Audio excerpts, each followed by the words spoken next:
নতুন আরেকটা রেসিপিতে সবাইকে স্বাগত জানাচ্ছি। আজকে তৈরি করব বাটার চানা মশলা, যেটা রুটি, লুচি, পরোটা সব কিছুর সঙ্গে খেতে দারুণ লাগে, একদম ভিন্ন স্বাদের হয়।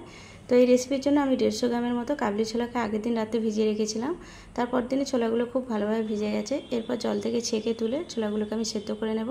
তার জন্য একটা কুকার নিয়েছি। কুকারে ছোলাগুলোকে দিয়ে মাত্র 4টে সিটি দেবো। খুব বেশি সিটি দিলে ছোলাগুলো গলে যেতে পারে। তার জন্য লো হিটে 4টে সিটি দিয়ে সেদ্ধ করার জন্য আমি কুকারে ঠিক একই পরিমাণ আমি জল দিয়ে দিলাম। ছোলা যতটা ছিল ততটাই জল দিয়েছি। হাফ চামচ নুন দিয়ে দিলাম, আর দিলাম সামান্য একটু হলুদ গুঁড়ো, 1/4 চামচ হবে, আর 3 টুকরো দিয়েছি আদা কুচি আর একটা কাঁচা লঙ্কা। এরপর ঢাকনাটা এঁটে আমি গ্যাস হিটটা লো করে দিয়ে ছোলাগুলোকে সেদ্ধ করে ফিরে আসছি। ছোলাগুলো সেদ্ধ হয়ে গেছে, আর ঠিক এইভাবে সেদ্ধ করতে হবে যেন হাতে করে এইভাবে ভাঙলেই নরম হয়ে যায়। তো এরপর রান্না করার জন্য গ্যাসের উপর আমি একটা প্যান বসিয়ে দেবো। প্যানটা গরম হয়ে যেতে 2 চামচের মতো সাদা তেল দিয়ে দিলাম, চাইলে সরষের তেলও করতে পারেন। আর হাফ চামচ দিয়ে দিলাম বাটার, মানে মাখন দিয়েছি। তেল আর মাখন খুব ভালোভাবে মিশে যাওয়ার পর এতে আমি বাকি উপকরণগুলো একটা একটা করে দিয়ে দেবো। তো তেলের সঙ্গে বাটারটা ভালোভাবে মিশে গেছে। এরপর একটা বড় সাইজের পেঁয়াজ কুচি দিয়ে দিলাম, আর দিলাম একটা কাঁচা লঙ্কা।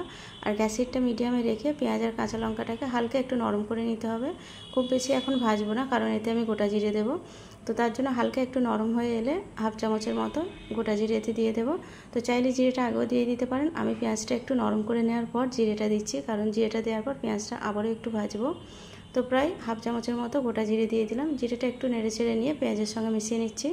সব কিছু একসঙ্গে মিশিয়ে একটু হালকা লাল করে ভেজে নিতে হবে। যখন পেঁয়াজটা একটু লাল মতো ভাজা হয়ে যাবে আর একটা সুন্দর ভাজা ভাজা গন্ধ বের হবে, তখন এতে দিয়ে দেবো আদা রসুন কুচি 1 চামচের মতো দিয়েছি। আদা রসুনটা একটু নেড়ে চেড়ে নিচ্ছি আদা রসুনের যে কাঁচা গন্ধটা আছে সেটা দূর করার জন্য। তো একটু নেড়ে চেড়ে নেওয়ার পর এতে দিয়ে দেবো বড় সাইজের একটা টমেটো কুচি, একদম ছোটো ছোটো করে কুচিয়ে দিয়েছি। আর দিয়ে দেবো সামান্য একটু নুন। নুনটা দিলে টমেটোটা খুব তাড়াতাড়ি সেদ্ধ হয়ে যাবে।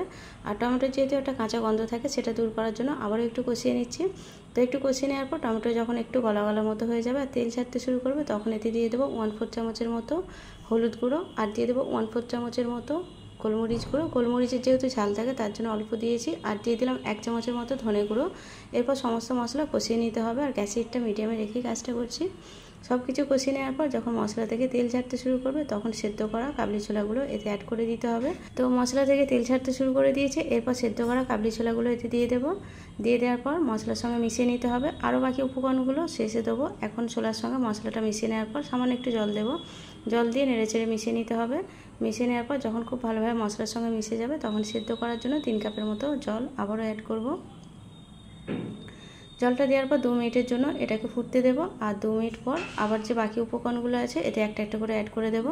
তো 2 মিনিটের জন্য ঢাকনা দিয়ে দিলাম, আর গ্যাস হিটটা মিডিয়ামে রেখে 2 মিনিট একটু ফুটিয়ে নিতে হবে, যাতে সমস্ত মশলার সঙ্গে এটা খুব ভালোভাবে মজে যায়।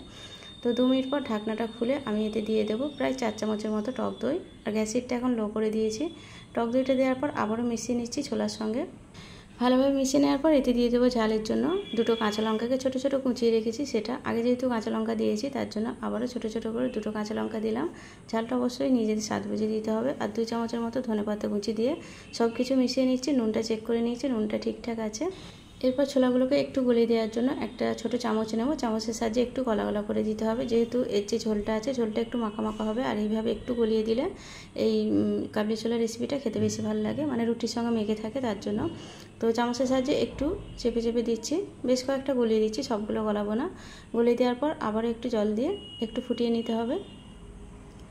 1 মিনিটের মতো হাই হিটে এটাকে ফুটিয়ে নিচ্ছি। ফুটিয়ে নেওয়ার পর একটু নেড়ে চেড়ে এটা এবার নামিয়ে নেব। রান্নাটা আমার কমপ্লিট হয়ে গেছে। গ্যাস হিটটা অফ করে দিয়েছি। অফ করে দেওয়ার পর এটাকে সার্ভ করার জন্য একটা প্লেটে দিয়ে দিয়েছি, আর উপর থেকে একটু ধনেপাতা কুচি ছড়িয়ে দিয়েছি। তো এই চানা মশলাটা কিন্তু রুটি, লুচি, পরোটা সব কিছুর সঙ্গে খেতে খুব ভালো লাগে। আর পাতলা পাতলা রুটি হলে কিন্তু আরও বেশি খেতে টেস্ট হয়। তো আমি ওটসের রুটির সঙ্গে এটা সার্ভ করেছি। আপনারা চাইলে আপনাদের পছন্দ মতো পরোটা, লুচি, রুটি যে কোনো কিছুর সঙ্গে সার্ভ করতে পারেন। খেতে কিন্তু দারুণই টেস্ট হয়, একদম ভিন্ন স্বাদের। তো রেসিপিটা আমি এখানেই শেষ করছি। দেখা হবে আবারও কোনো নতুন রেসিপির সঙ্গে। আর যারা এতক্ষণ ধৈর্য ধরে আমার রেসিপির সঙ্গেই ছিলেন তাদের সবাইকে অসংখ্য অসংখ্য ধন্যবাদ। আর যারা নতুন বন্ধু হয়ে আমার চ্যানেলে প্রথম রেসিপিটা দেখছেন তাদের কাছে রিকোয়েস্ট রইল চ্যানেলটা সাবস্ক্রাইব করার। আর যারা অলরেডি সাবস্ক্রাইব করেছেন তাদের সবাইকে আবারও অনেক ধন্যবাদ। তো সবাই খুব ভালো থাকবেন, সাবধানে থাকবেন।